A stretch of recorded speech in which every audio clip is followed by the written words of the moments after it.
तो क्या हुआ अगर गोकू बन जाए यूनिवर्स का नया किंग ऑफ एवरीथिंग?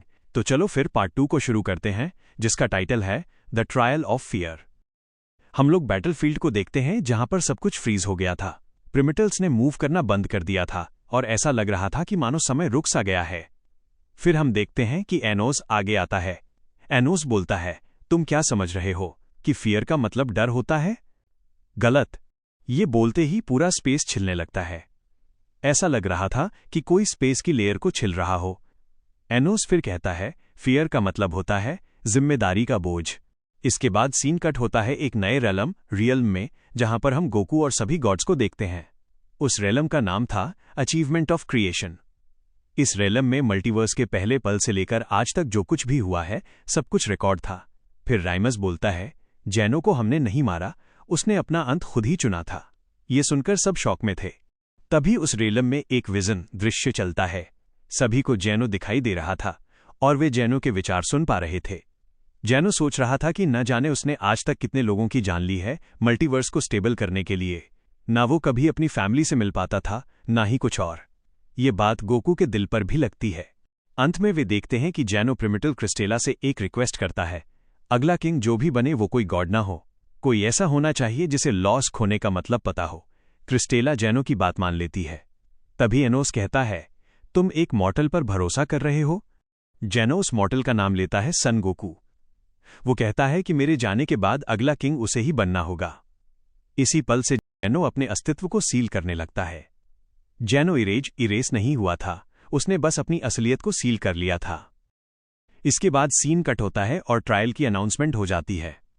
प्रिमिटल्स जानबूझकर ये सब गोकू को दिखा रहे थे। एनोस बोलता है, ट्रायल ऑफ फियर का मतलब है, क्या तुम भी जैनो की तरह अकेले रह पाओगे? किंग का मतलब पावर नहीं, किंग का मतलब है अकेलापन।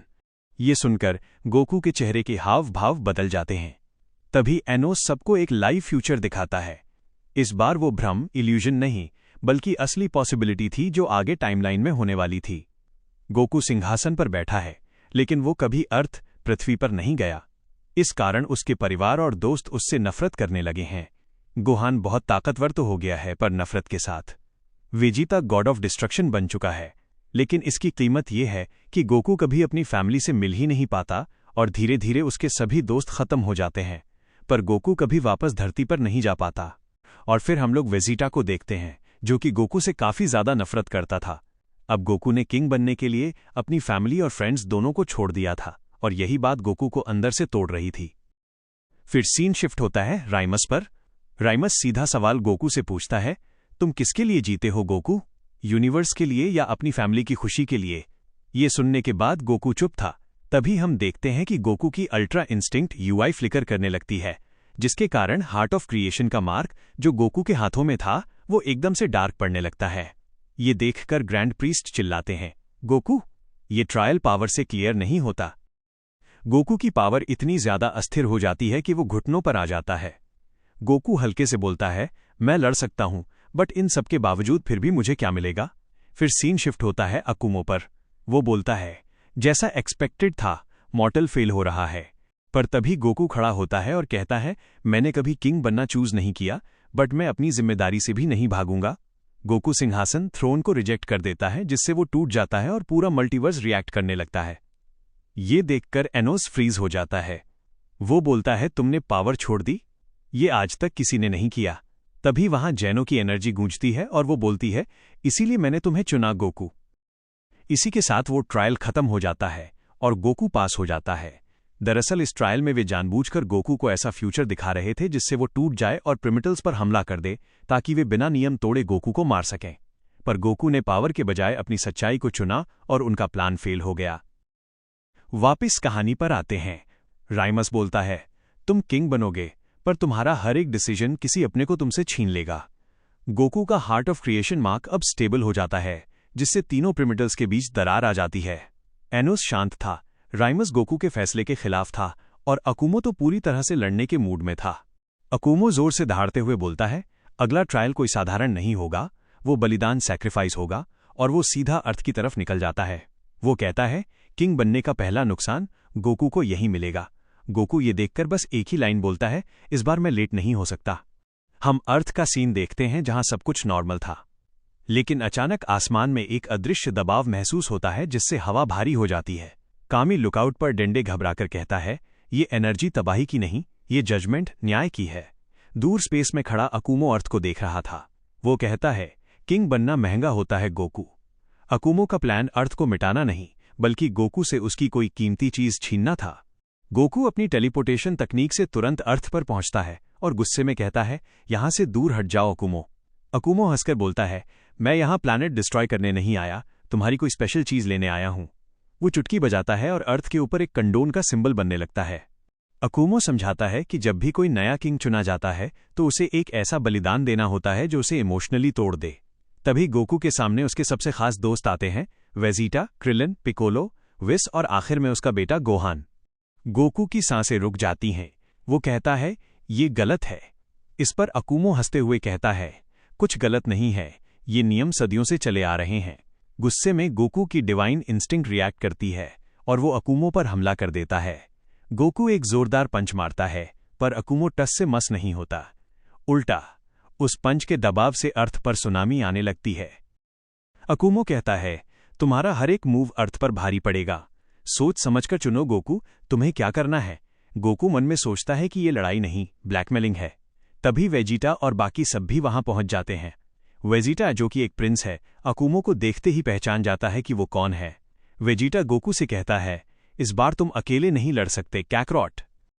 अकुमो गोकू के दोस्तों को देखकर हंसने लगता है और कहता है, अच्छा तो तुम लोग भी यहां आ गए। अकुमो हंसते हुए बोलता है, चलो कोई नहीं, तुमने मेरा टाइम बचा लिया। तो चलो मैं तुम्हें भी बता देता हूं कि यहां पर मैं क्या कर रहा हूं। गोकू को न्यू किंग ऑफ एवरीथिंग बनने के लिए चुना गया है, तो उसके लिए हमें कुछ ट्रायल्स लेने ही होंगे। उस ट्रायल का एक हिस्सा है सैक्रिफाइस, बलिदान। यह सुनकर गोहान गोकू से बोलता है, डैड, अगर कोई कीमत चुकानी ही है तो हम लोग मिलकर देंगे। गोहान की ये बात सुनकर गोकू की आंखें भर आती हैं। तभी वहां विस और बीरस भी आ जाते हैं। विस स्थिति को समझकर गोकू के पास आता है और उसके कान में कुछ कहता है। गोकू चौंककर बोलता है, एक और रास्ता है सैक्रिफाइस का, लेकिन उसकी कॉस्ट कीमत ज्यादा होगी। विस बताता है, ये बलिदान शरीर का नहीं होगा, बल्कि एग्जिस्टेंस, अस्तित्व का होगा। मतलब कोई मरेगा नहीं, पर वो इस दुनिया के वजूद से मिट जाएगा। उसकी यादें तक मिट जाएंगी। ये सुनकर गोकू फ्रीज हो जाता है। ये सब वेजिटा सुन लेता है और आगे आकर बोलता है, बस इतना ही है, तो ये मैं कर लेता हूं। गोकू चिल्लाता है, नहीं, तुम नहीं वेजिटा। पर वेजिटा दृढ़ता से कहता है, तू किंग बनेगा और मैं हमेशा तेरा राइवल रहूंगा, तभी तो बैलेंस परफेक्ट रहेगा। इस बार तो मैं पीछे हटने से रहा। काउंटडाउन 0 पर पहुंचने वाला था। गोकू सोचता है कि अगर उसने जल्दी नहीं की तो अर्थ खत्म हो जाएगी। गोकू अपनी आंखें बंद करता है और दबी आवाज में बोलता है, मुझे माफ कर देना वेजिटा। तभी अकुमो अनुष्ठान, रिचुअल शुरू कर देता है। एक तेज रोशनी की किरण जाकर वेजिटा को लगती है। वेजिटा अपने आखिरी पलों में भी मुस्कुरा रहा था।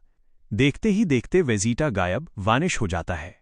अर्थ तो बच जाती है, पर गोहान और पिकोलो वेजिटा के बारे में सब कुछ भूल चुके थे। गोहान पूछता है, डैड, वो अंकल कहाँ गए जो अभी यहां थे?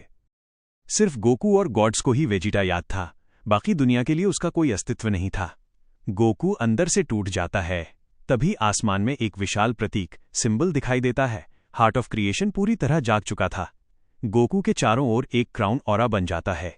एनोस दूर खड़ा होकर बोलता है, ये ट्रायल भी तुमने पास कर लिया गोकू। तभी राइमस गोकू की परछाई से निकलता है और कहता है, सैक्रिफाइस तो हो गया, अब गिल्ट, पछतावे का वक्त है। अचानक गोकू के पीछे से एक आवाज आती है, तुमने मुझे छोड़ दिया कैकरॉट। गोकू शॉक में था। वो पहचान जाता है कि ये वेजिटा की आवाज है। आवाज फिर आती है, तुमने मुझे भुला दिया कैकरॉट, लेकिन अभी मैं जिंदा हूं। गोकू का ऑरा डगमगाने लगता है। वो पुकारता है, वेजिटा। हमें पता चलता है कि जो अस्तित्व से मिट जाता है वो वापस तो आता है, पर पहले जैसा नहीं रहता।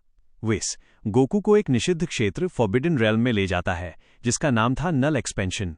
यहां वे लोग रहते हैं जो बलिदान के कारण मिटा दिए गए। यहां न समय है, न मौत, न ही पुनर्जन्म। विस बताता है कि वेजिटा यहां अटका हुआ है और उसकी यादें सिर्फ एक ही चीज से जूझ रही हैं। गोकू पूछता है, क्या मुझसे? अंधेरे के बीच वेजिटा दिखाई देता है। उसका आर्मर टूटा हुआ था, आंखें बैंगनी रंग में चमक रही थीं, पर चेहरा शांत था। वेजिटा बोलता है, मुझे विलन मत समझना कैकरॉट। गोकू भावुक होकर कहता है, मैं तुम्हें वापस ले आऊंगा, चाहे जो हो जाए। वेजिटा हल्की हंसी हंसता है और कहता है, यही तो समस्या है। वो समझाता है कि मिटने के बाद वो सिर्फ गोकू का पछतावा, गिल्ट महसूस कर रहा है। उसी पछतावे की ऊर्जा ने वेजिटा को एक नया रूप दिया है, जो शक्ति से नहीं बल्कि नाराजगी, रिजेंटमेंट से बना है।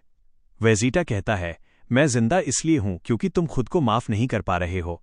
तभी एनोस वहां प्रकट होता है और कहता है, इस भूले हुए प्रिंस का अस्तित्व नियमों को तोड़ रहा है। वह गोकू को दो विकल्प देता है, या तो वेजिटा को पूरी तरह से मिटा दो या फिर अपना किंग मार्क कमजोर कर लो। अगर दूसरा रास्ता चुना तो सिंहासन अस्थिर हो जाएगा, अगर पहला चुना तो वेजिटा हमेशा के लिए खत्म हो जाएगा। गोकू के मन में पुरानी यादें और हाल ही में हुए हादसे घूमने लगते हैं। वो सोचता है, क्या किंग बनने का मतलब अपनों को खोना ही है? वेजिटा ये सब सुन लेता है और कहता है, मुझे बचाने के लिए सब कुछ मत बिगाड़ देना पागल कैकरॉट।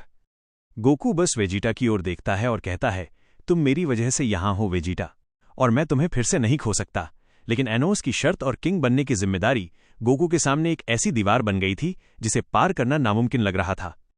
क्या गोकू अपने किंग बनने के सपने को चुनेगा या अपने सबसे अजीज दोस्त के अस्तित्व को बचाएगा? ये फैसला पूरे मल्टीवर्स की किस्मत बदल देगा। और ऐसे ही ये एपिसोड खत्म होता है। अभी असली ट्विस्ट तो बाकी है। ऐसी ही और भी रोमांचक पार्ट 3 देखने के लिए सब्सक्राइब करें।